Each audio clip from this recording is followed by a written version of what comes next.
And in the aftermath of that disclosure, we have had to surrender to high electricity bills.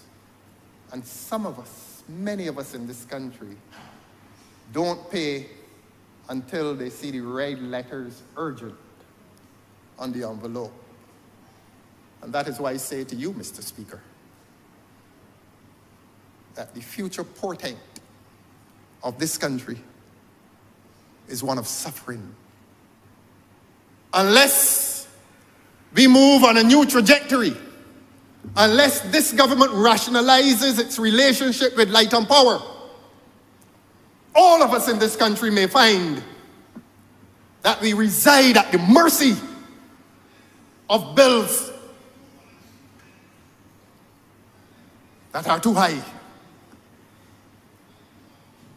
Was the government caught unaware in 2022? And if it were so caught, what is this government's present solution? I'm told that there are some new businesses that are still being attached on the grid. Is there a case of discrimination? Is the citizen of this country, are some of the citizens of this country suffering discrimination insofar as they're finding inaccess to that grid? How does the average Barbadian benefit from renewable energy in the present arrangement? I'm an amateur. I'm a layman insofar as engineering is concerned. But my layman's view tells me that if the grid embraces renewable energy, and by definition renewable energy which is cheaper, that all energy bills should be lower. But I'm a layman and I'm an amateur and I don't know the answer. But I invite this government, given its authority, to tell the public of Barbados whether it can guarantee to that public lower electricity bills. And in an estimates debate some time ago, I asked the then minister the same question.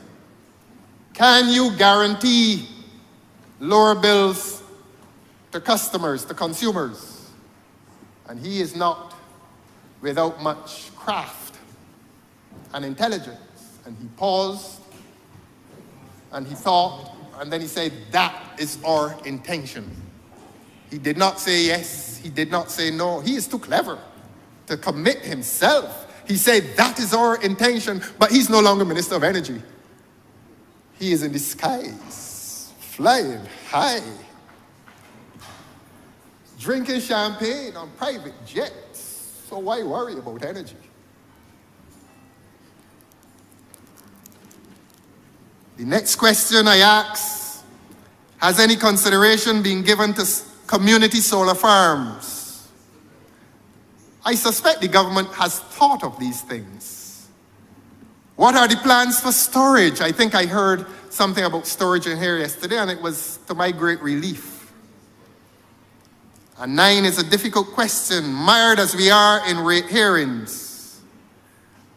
Where are Barbadians in relation to renewable energy generally? Where are we?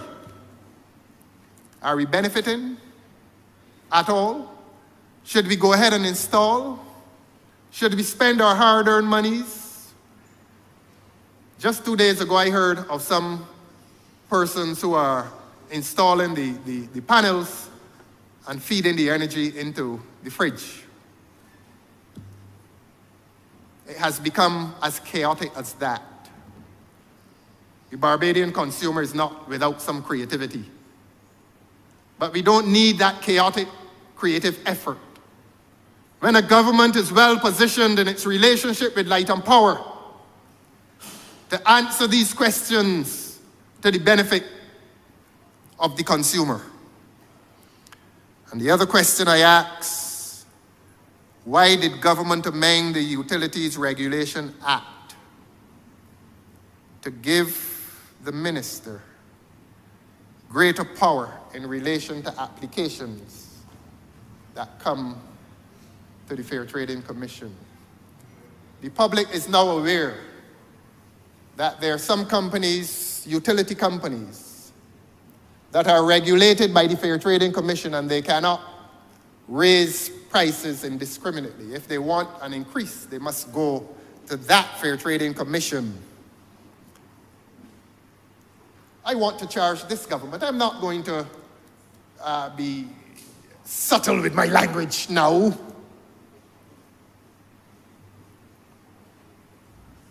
I am charging this government for giving ministerial power that favors utility companies. That is what I'm saying, and I'm not saying it as a bald political statement.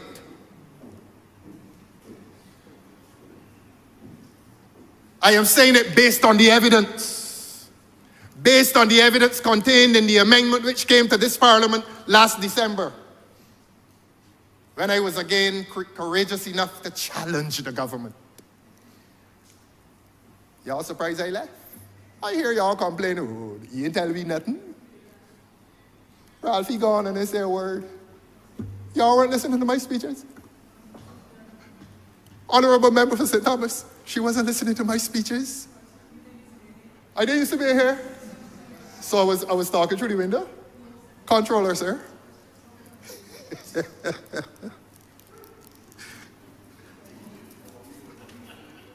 But I miss you, honorable member for St. Thomas. Beg your pardon?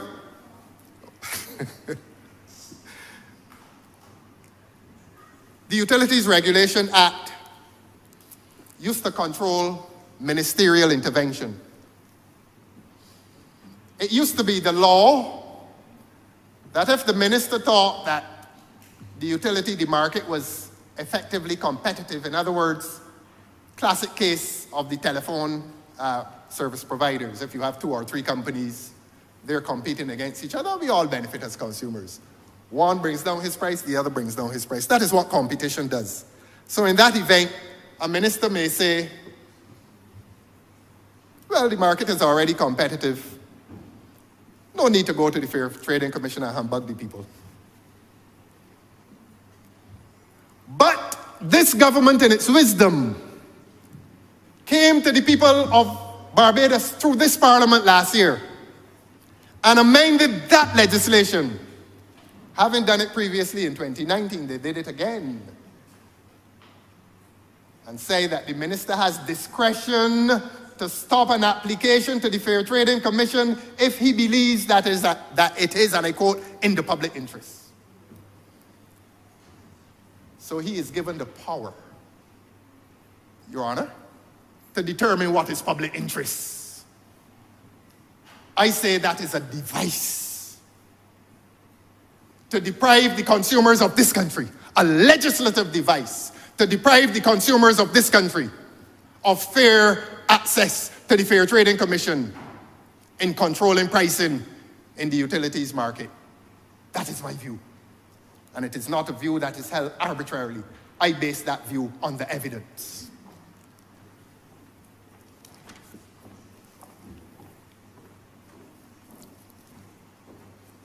Your Honor, those are my dissertations on energy. I want to come to agriculture. And I want to accuse the government of misleading the people of this country as to the state of agriculture. I want to do that, not because I am naturally predisposed to attacking the government, but because what I'm going to say is the truth. Like the sugar sector, the non-sugar sector continues to struggle under the weight of an uncaring government. This year, there's a prediction that drought conditions may affect the sector. In the past, farmers were provided with incentives and assistance to offset the impact of the water shortage. Support with tanks, guttering, pumps were provided to increase the water harvesting capacity. What has this government done lately for the farmer?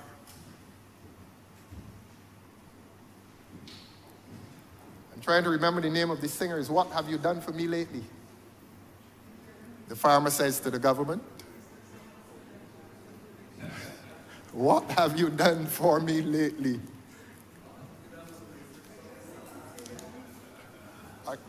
I get in a road paved in Thornbury Hill with the help of the Honorable Prime Minister. Farmers have been expressing surprise at the claim that there were increases in production of non-sugar crops and produce. They are saying that there have been shortages of chickens and eggs, of sweet potatoes and yams. In fact, across the vegetable and farming sectors, farmers have been struggling. The farmers are asking, where is the minister? I am no agriculturalist. I don't pretend to be omniscient. When I want to know something, I go a place where I can learn. And I was at AgriFest recently. Didn't see the honorable member for St. Philip South there, but I'm going to tell him what we learned having attended.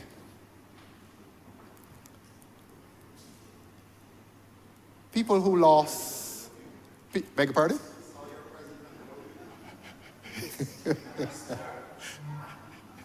You back on this president thing? Ask him for a form. Ask him for a form. I will rescue you from your plight.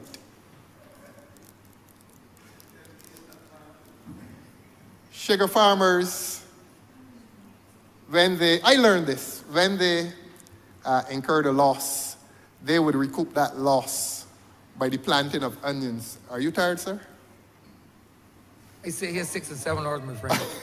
I remember, I'm accustomed to this. You're accustomed to this. Very much so.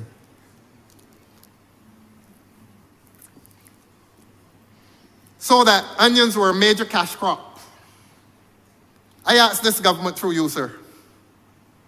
What's the position with onions? We've heard of the much vaunted FEED, and it is such a beautiful acronym, FEED, FWD, FEED program. But the sad news is that it has not met its objectives, since less than 25% of land-owning farmers are in production.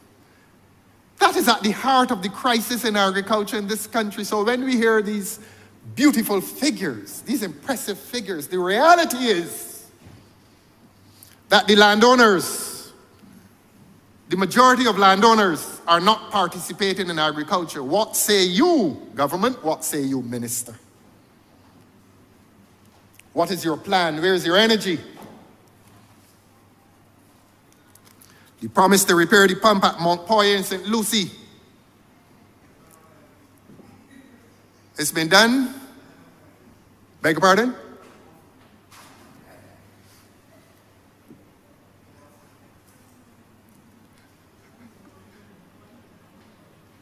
Farmers are predicting, Your Honor, that this year will be the worst onion crop ever. And the poor Prime Minister back to spending foreign exchange. Across all abattoirs, the numbers are down, Your Honor, in the hearing of the Prime Minister. Talk to your Minister of Agriculture and ask him what is the truth. And what is the true state of agriculture in this country? What is the situation with cotton? Where this minister boasted that he intends to put 2,000 acres of land into cotton. The people of this country will close their ears so that they won't hear the embarrassment that this minister will suffer. When I say to you, Your Honor, that from a boast of 2,000 acres, 4 acres. 4 acres, government. 4 acres, government, are under cotton cultivation. The Honorable Member for St. Lucie stares in utter disbelief. It is the truth, the whole truth, and nothing but the truth. I have no business down there. I have no business down there. But if I'm called upon, what are your plans? What are the minister's plans to get us to this 2,000 acres? I'm finished talking to him. I'm addressing you, sir. What are that minister's plans? That honorable member. What are his plans to move from 4 to 2,000? Keep your eyes on the Prime Minister. She's upset. A word to the wise. She's upset with you. She's embarrassed. Now, the member for Christchurch East, the honorable member for Christchurch East, he is so fascinated on this black belly thing. He finds this such a fascinating subject that whenever the mention of the Black Belly Guyana project is mentioned, it tickles him. I don't know if it tickles his belly, but he finds it such a fascinating subject that this government took up over 500 of the poor people's sheep and sent them in the water down there for the hooves to rot. And poor Mr. McLean has now to go down there and find out how many have died. It's a serious matter. Through you, sir, to the honorable member for Christchurch East, it's a serious matter. Those sheep were living well in Barbados. They were living well. I know it fascinates you. I know it tickles your belly about those black belly sheep. And it makes you smile. You're laughing at me? All right. All right. How much the government paid the owners of those sheep for each one? Through you, sir. They took up the people's sheep. Some were snatched in the night.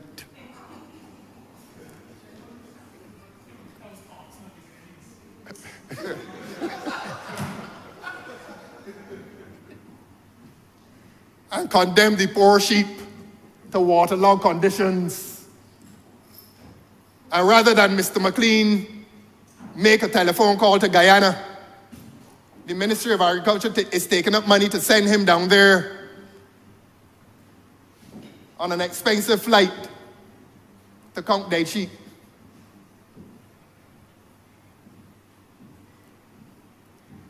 What was it all about, though? And he said in here, the estimates, the minister said, he's sending down 240 more.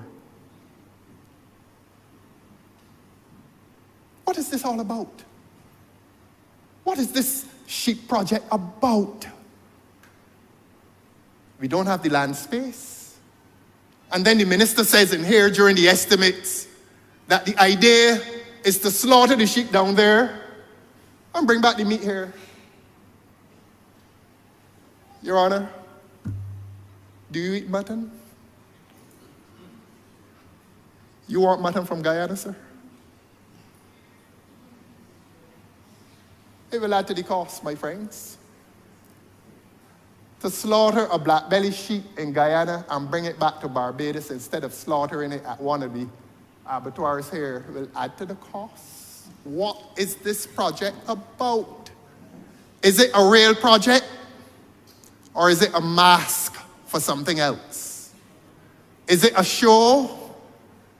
Is it a show of cooperation between the new governments of Barbados and the new government of Guyana? Is it symbolic? Is it window dressing?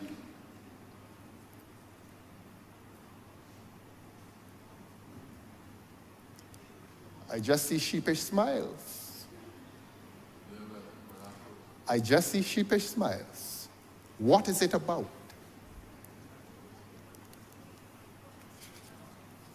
What I can tell you is that previously the semen of black belly sheep used to be sold as a very lucrative industry. And perhaps when the next reshuffle comes, the honorable member for Christchurch East will become the Minister of Agriculture. And he will be familiar with these old practices that money used to be made without exporting the people's sheep, without snatching the people's sheep in the middle of the night to take them on a flight to Guyana. And I say that when sheep are exported, the gene pool diminishes. But with the semen, you can control and maintain your industry. Through you, sir, to the honorable member for Christchurch East, I regret to say that I have left the subject of sheep.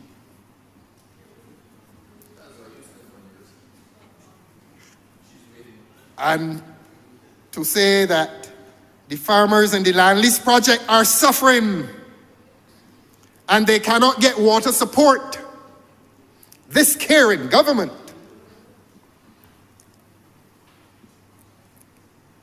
What has happened to the $2 million promised to the Barbados Agricultural Society? Is it nothing to this government? They're not anybody. This money allows farmers to draw from a revolving fund easing cash flow problems and is repaid through marketing of pigs and other produce. The people have a system. Please, government, help the people. They got to keep the pigs in Haymans to get help.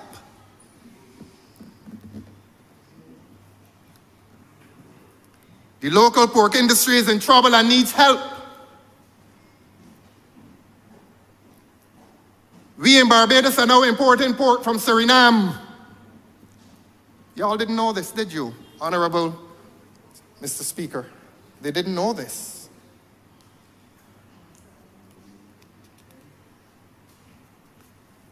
We are now importing pork from Suriname. That is the consequence of our failings in agriculture.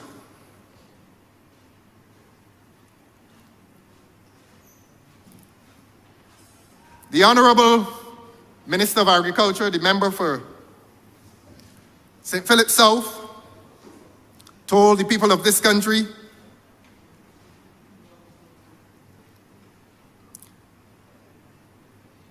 that pig production has increased. The opposite is true. Pig production is down.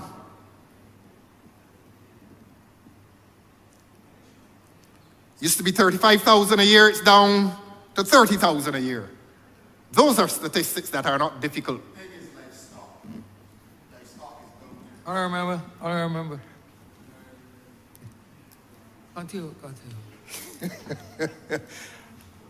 I think he wants me to drink some water.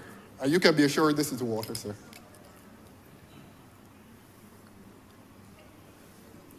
I have never wrestled with him.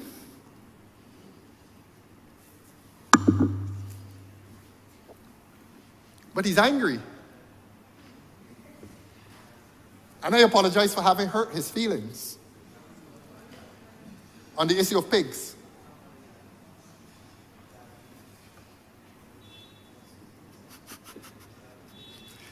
But I will say, through you, sir, to the Honorable Minister of Agriculture, that the neglect to non-sugar agriculture does not end there. The veterinary lab is capable of doing the much needed testing. And I ask the question, when will the government ensure that the lab gets equipment to ensure quality products are being sold? It is difficult to meet export standards using the lab in its present condition. Please ask your beloved Prime Minister to give some more financial assistance, fire 2 consultants from the Prime Minister's office and meet that expense. The Minister has been promising, but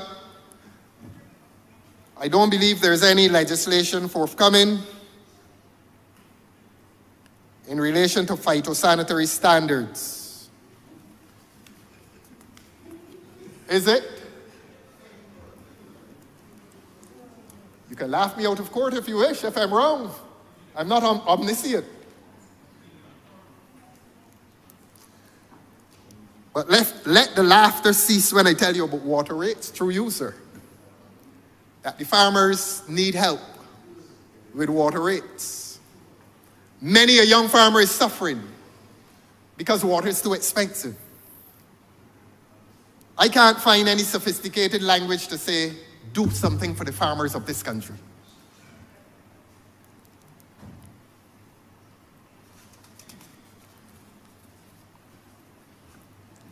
The infamous, I beg your pardon, price compact that was to reduce the cost of living was a short-term and short-sighted initiative. Certainly in relation to chicken production. By forcing a lower price regime on the small producers, it forced many of them to fall out of the market, leaving only a few growers. Now permission has been given to one producer to build 2 new pens, making the survival of the small chicken growers almost impossible. These things happen. Monopolies emerge, and when monopolies emerge, you know who suffers. You know who's marginalized. You know who's destroyed. You know who's dispossessed. You know who falls off the edge. Small farmers. Could you imagine we're living in a country with a mono industry, largely speaking, tourism. And we are not supporting our farmers adequately. We are not supporting our farmers. Output in non-sugar agriculture is down in excess of 30%. Yes, through you, sir, Minister. Yes. And you will have a chance to reject that. I am not omniscient, but that is a charge I make in here today. Then there's the question of chicken wings. I'm not going to bore the country on this matter much longer. But opening up protected markets is killing the pork and chicken industry, the local pork and chicken industry. As large interests outside Barbados are now dominating and controlling food distribution in Barbados. Food security is national security.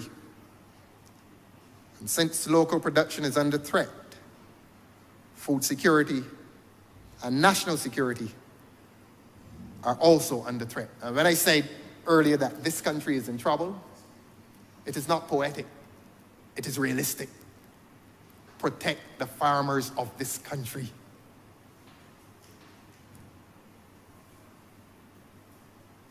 Agriculture is not healthy. Government continues to ignore agriculture. And again, and for the last time, I am asking for incentives to be given to farmers in this country. I come to tourism. I said earlier in this speech about government's plan to populate the Carlisle Bay stretch, and we were told from Needham's down to the harbor. This country wants a report card. This country wants a report card. 6 years later, we want a report card. Where are the hotels? Where's the industry? I can tell you where's the industry, and I can tell you what is the successful portion of that industry. Savvy on the Bay. Through you, sir, Honorable Prime Minister. Savvy on the Bay is one of the success stories of that Bay Street stretch. And I say to this government, through you, sir, that Savvy on the Bay at this very minute while I'm on my feet speaking in this parliament, that Savvy on the beach is in peril. Their existence is perilous.